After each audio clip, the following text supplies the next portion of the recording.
So what's up guys, Palpy here. I'm a person who is a big fan of the Remnant series, and I have played both Remnant from the Ashes and quite a lot of Remnant too. To be fair, I have 650 hours in this game, and nearly everything the game has to offer. I have done few challenges in this game such as beating the game with only the rust weapons and beating the game with cube gun only, both on Apocalypse difficulty of course. You can find both of them in my Remnant 2 playlist in my channel if you are interested. So there's been lots of rumors that Remnant 2 is quite hard to pick up for a beginner, so I wanted to have a proper feeling of it. This is when I thought of the Remnant 2 Solo Apocalypse Challenge, the hardest possible experience. I created a brand new character so my top tier gear cannot help me, and I really have to rely on the RNG and what it gives me. I didn't record the very beginning of this challenge, such as creating the character and how I would approach this challenge, as I didn't think of this challenge by that time. However, you're going to see nearly everything I did to beat this very challenging challenge. Welcome to witness my journey. I hope you enjoy! First, when you create a character, you have a tiny bit of resources you can use such as the root ganglia, iron and scrap that you can use for upgrades or whatever. You also have few blood roots to regenerate HP, few ammo boxes to replenish all of your ammo, and couple of mud tools elixirs to gain more XP for an hour each. All of these came really handy, as with the scrap I bought my favorite weapon, the Widowmaker from Brabus. That cost 1000 of my currency, so I was left with 300 scrap only. Later on I collected some scrap and came to buy the Black Cat Band from Reggie to have protection. Also, for my first archetype I chose Challenger to have one insta revive when downed. Also the Black Cat Band protects that insta down quite a lot, so I just don't lose it for stupid reasons. With all these I was really good to go. For my first dungeon I had Keola's Rest, which was obligatory to go through. I have to say I was pretty confident in facing Keola with such low level gear, but these normal enemies gave me deja vu from Call of Duty Veteran difficulty. With all the enemies two-shotting me and only having 3 relics I could use for healing, I had to treat this as Call of Duty Veteran difficulty and play the safest I could. And in my first dungeon I of course faced the tankiest miniboss in the whole game, and he even had the regenerator buff, so I could never defeat him, since I was no match for him with all this ammo and damage I was able to do to him. Eventually I just made my run to the temple key so I could get further into the dungeon. I tried to ignore all the enemies, mainly the miniboss, and go unlock the temple door, but he was so quick underground so I really couldn't outrun him at all, and this is when I die for the first time in this challenge. Trying again, going to the temple door through all of these enemies, I was able to do it with quite ease.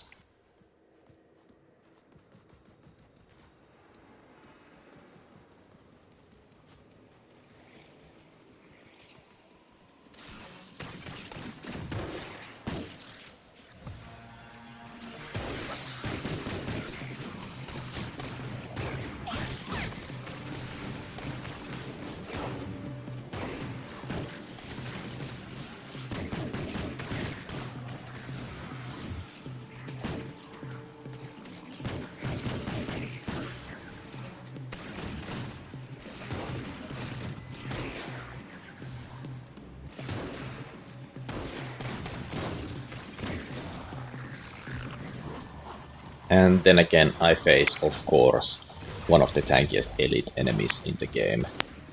I swear all the tankiest elite enemies are in Yeisha. And it's my first planet in this campaign, so what the fuck.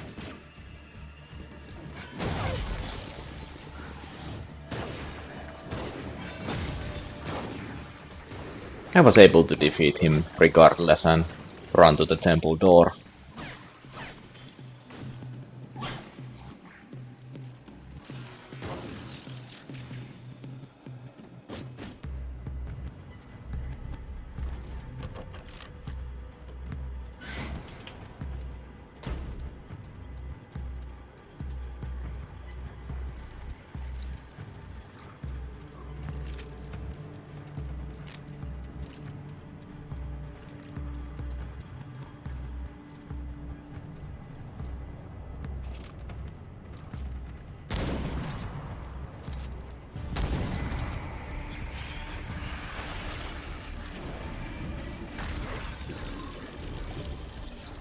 And what do we have here again? It's the same mini-boss, but just an elite enemy this time, without the buffs.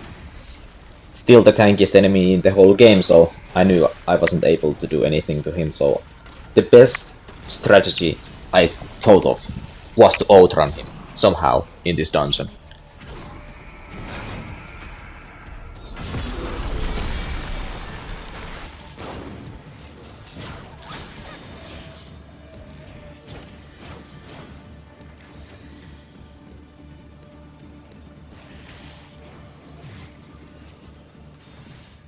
I tried to loop him around these structures and walls, which relatively easily turned out to be successful. I was able to get out of his awareness range, which I was really surprised because it's absolutely huge in this game. I have gone through like 50% of this dungeon and I didn't have relics at all. I only had one blood word, but I was planning to use that for critical situations more than this.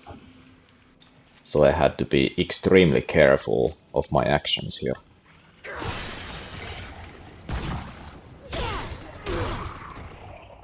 Also, a good tip is break everything you see so you can get more scrap with a chance.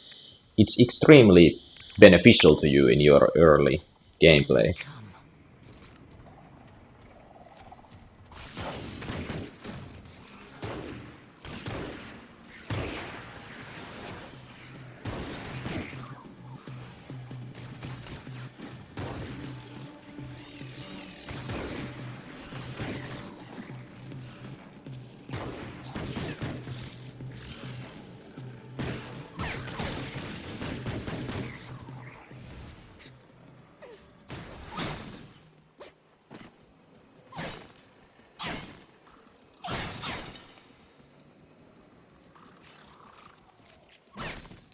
Since I don't have many relics in the beginning, I just put some health with a trade point I was able to find in this dungeon.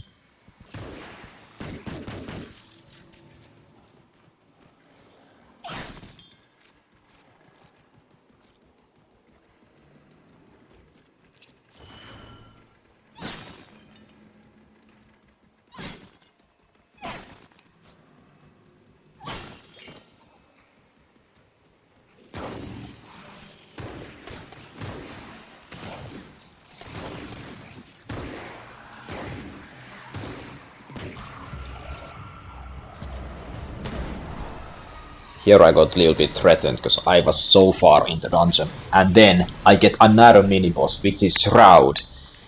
Shroud is an enemy who can cast an artillery strike like 3 times in a row, so I couldn't stay still at all. He was able to track me through the whole dungeon, and also they had minion buffs, so that means more enemies, which is more trouble.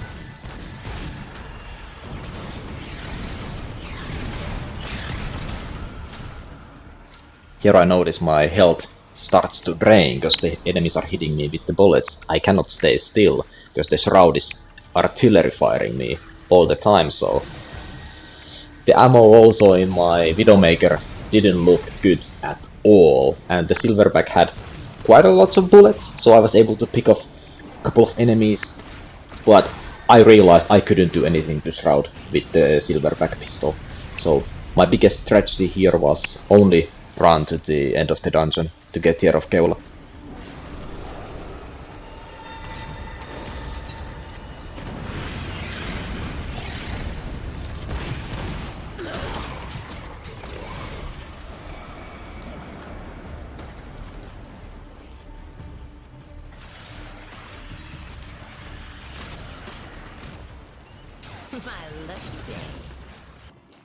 My first attempt in defeating Keula wasn't really that successful. I was able to get like 30% of her health. But anyways, it doesn't take much to learn the patterns of Keula, so she isn't really that hard boss to face at all.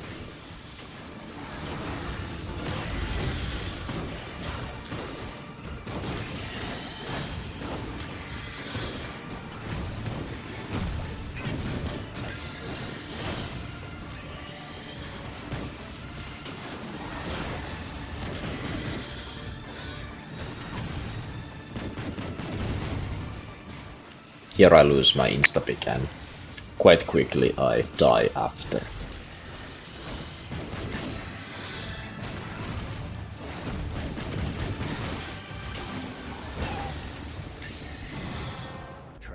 After this death, I went back to Ward 13 to buy another archetype, which was the Hunter, so I could get more damage from its perk, and a powerful ability for myself.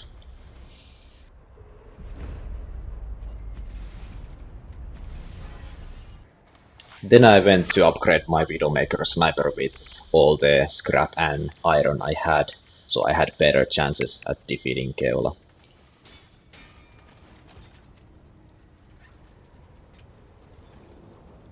Take care, my friend. Here we go.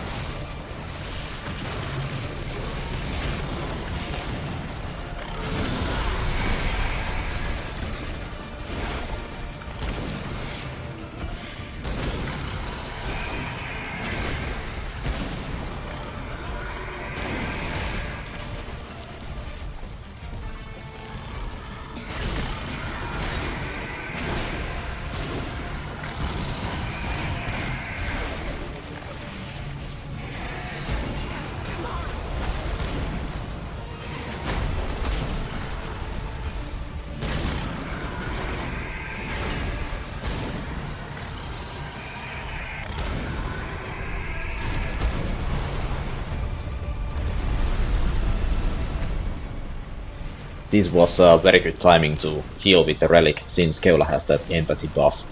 But during this tentacle attack pattern, I don't believe she's getting that heal from the relic, so the only one that gets the heal is me.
This is a good place to camp when she's doing this tentacle pattern, so you can keep an eye on all of the tentacles at once.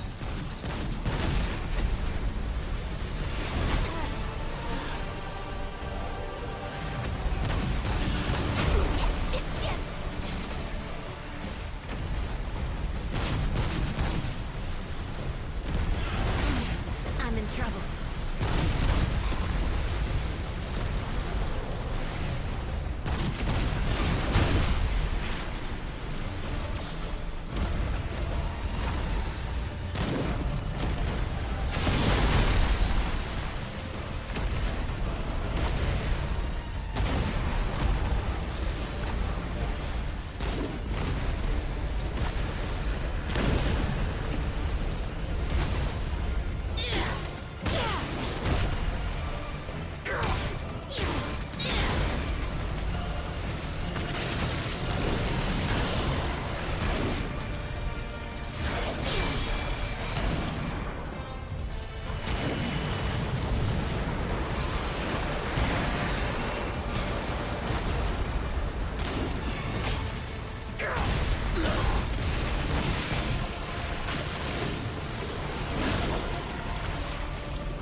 And just like that, I was able to defeat Keula in second try. That wasn't really hard at all, but Okay. I wasn't aware what was still to come. I can't believe I killed that thing. After making it out from Keula's Rest, I made it to the Firewoods, and there was actually Blood Moon in there, so I was able to snatch some blood orbs. Those didn't really matter, but I wanted to get them regardless.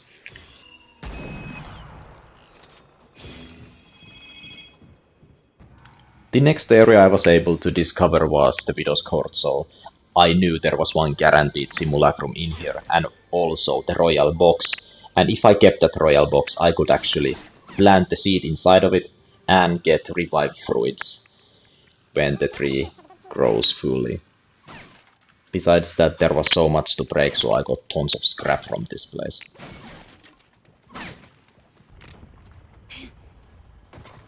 Here I found the simulacrum. I was really happy because I knew I could get one extra relic from this. Also, getting Keula's Rest as a first dungeon was absolutely huge, because I got the Tear of Keula ring, which boosts your relic amount by 2. So I had quite a lot of relics to use for healing. That turned out to be a quite massive help in this whole campaign. Also, I had to find the key for the Royal Box, so this is the place where I found the key. And then I just had to get to the Royal Box, which was no problem at all.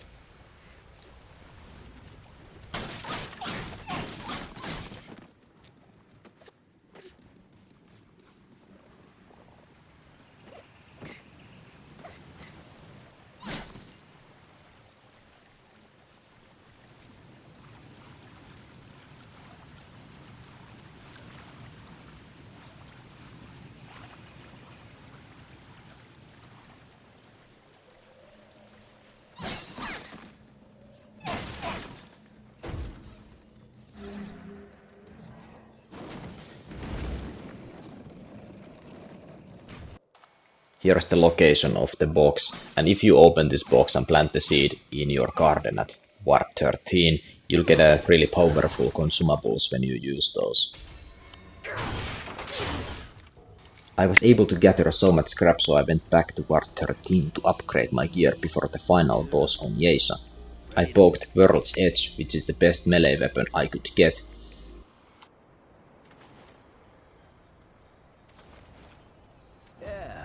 Never let you got. Also, after you beat the hardcore difficulty once in this game, you unlock all the hardcore rewards to all of your characters. So, that means I have Daredevil's Charm in Reggie's inventory. So I could buy that and use that for the rest of my campaign. Basically that means I have to play without any armor to get the max benefits from the Daredevil's Charm, which is no problem at all. Then I went to buy some rings, upgrade my weapons, buy a mod, and then plant the seed I got from the box.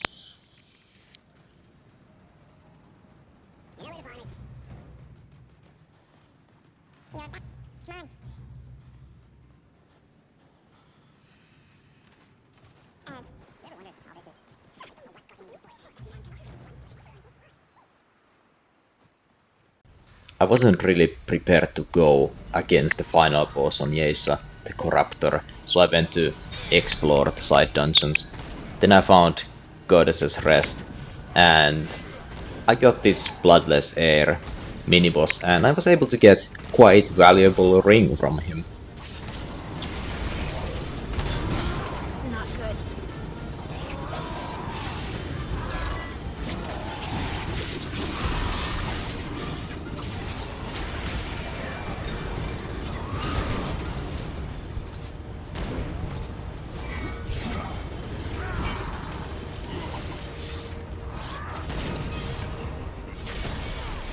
I swear 50% of these mini-bosses are harder than the normal bosses. They're just too reckless and, like, intense. Also, this mini-boss is spamming me with the melee attacks and has some capabilities to do ranged attacks. And has Vortex, so he's pulling me closer all the time. That wastes tons of my stamina. Nearly died to this, but at least I was able to defeat him first try.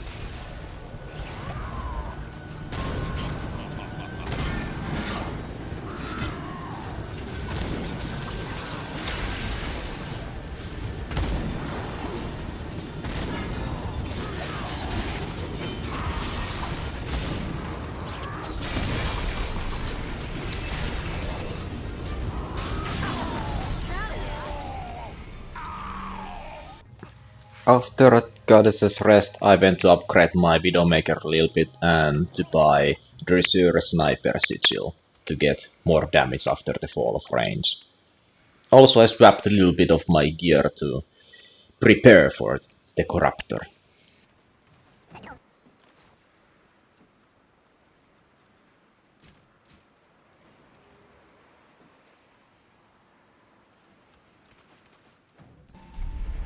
But still before the Corruptor I went to do another side dungeon, so I faced Cinderclad Forge, and it took me like few tries. It wasn't that difficult if you stay by the door like all the time and shoot him from there.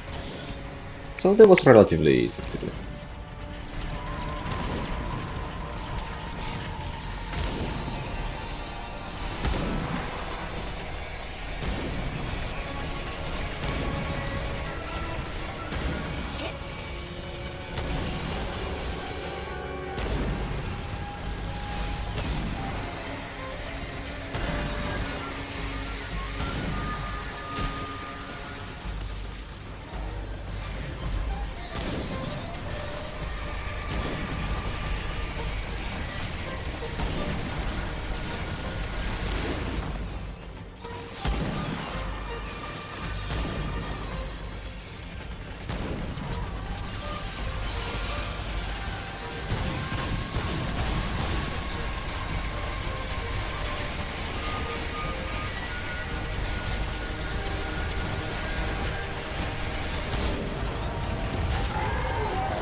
After getting enough materials, I was able to buy Slayer, one of the best mutators for Widowmaker Sniper, and I was able to swap my top heavy mutator I originally had in the Widowmaker to my Silverback, so it can have damage boost as well.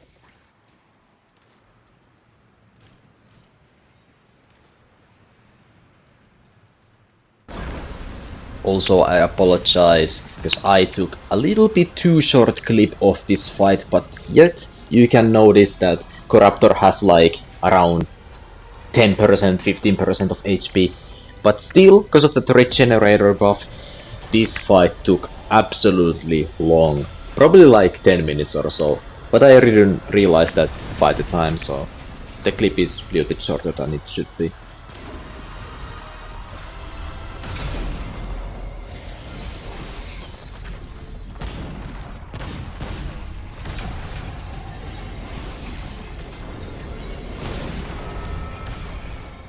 This boss is one of those that took the most time in this campaign, or at least belongs to top 3, and it's only because of that regenerator buff. With this low level gear I wasn't able to do that much damage to the root sack, whatever it's called, because I had to fight the stone golem all the time, so the root sack can regenerate at the background, so that was really painful to witness.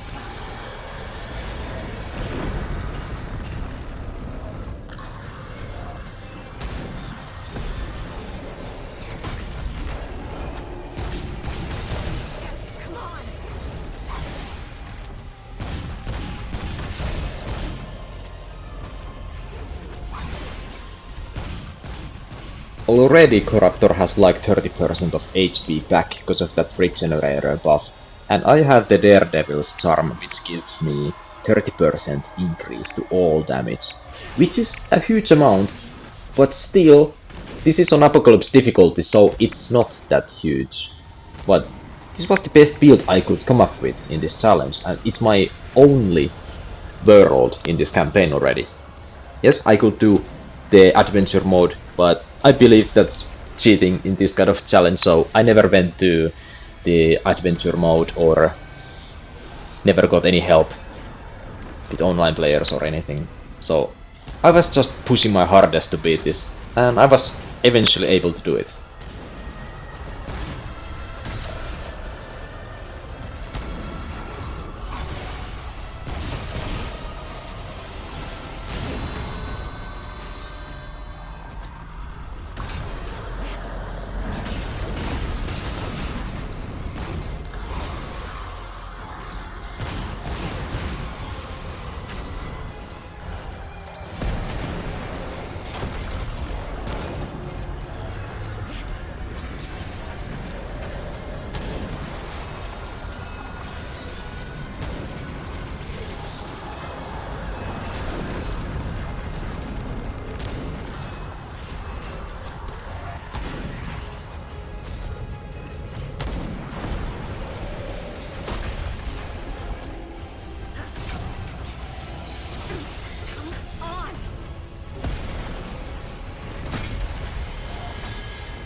I was really losing all my hope in this fight because Corruptor just kept regenerating back to like 30% of HP or so, and I wasn't really making any progress whatsoever. And this was the best strategy I could use against this boss, which was to destroy the stone golem, let the Corruptor revive the stone golem, and then shoot the Corruptor's stomach. Also, all of the butterflies are really pain in the ass because they like one-shot you all the time, so I was really afraid of those when I first started to even fight this boss. Yeah. Starting to think Clementine isn't here. So, what now? Next it was time for the labyrinth, and it was really relieving because I knew there wasn't much going on in here. I just speedran through all the enemies and went to get the Enigma material until I was able to get to the wave room.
It was somewhat relaxing to know that in the labyrinth there was only two things I needed to do, which is the wave room to get the master portal key and the sentinel boss. And that's it. Then I can go either to Losomn or Nerud.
I believe in this wave room the best strategy you can use is to loop all of these enemies, otherwise you can get overwhelmed by these.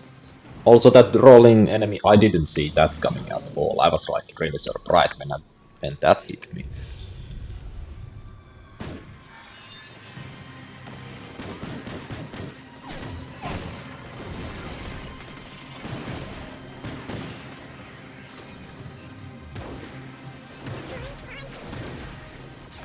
This enemy is also really annoying. The floating ball. It doesn't take any damage if you don't hit the weak spot. And I could have used my Hunter's Mark ability against it, but I tried to use that against the stronger elite enemies that are coming in the next waves.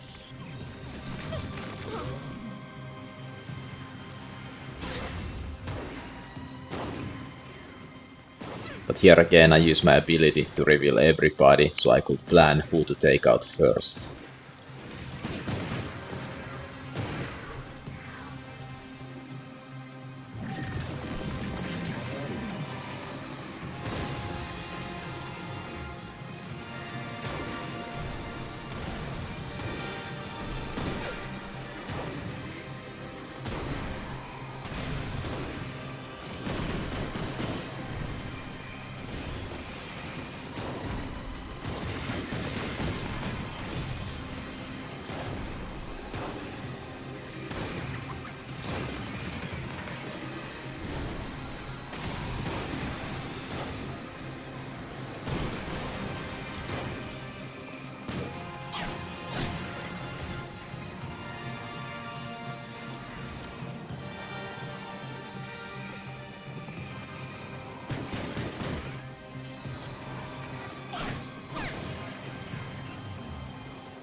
Now it's the time for the final wave, and my plan here was to take out all of these small enemies before taking out the huge stone golem. which is really pain in the ass. It's quite fast, has tons of attack patterns, has ranged abilities, has shockwaves, it can knock you over, and me having no armor at all, I'm just insta-downable to him nearly all the time, so I'm trying to clear this arena the best I can until I can fight him.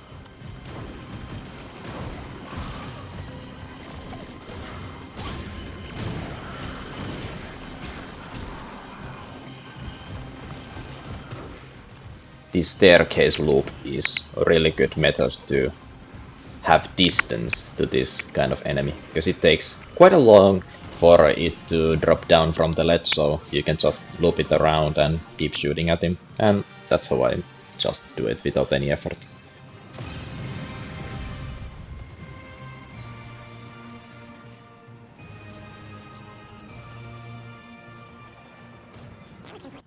After the wave room, the only thing I have to do is to beat the Labyrinth Sentinel, which is not that difficult if you use the safe spots where the cubes can never crush you. You just have to watch for the projectiles, so you're really good to go with that strategy. This isn't looking good.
This is where my labyrinth journey ends. Getting through this and Yesa was quite challenging, but I got so much good stuff, so I was enthusiastic and looking forward to the next worlds.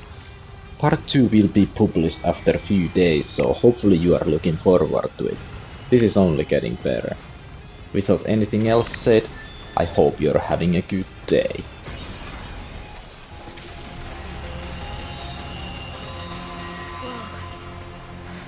It's over.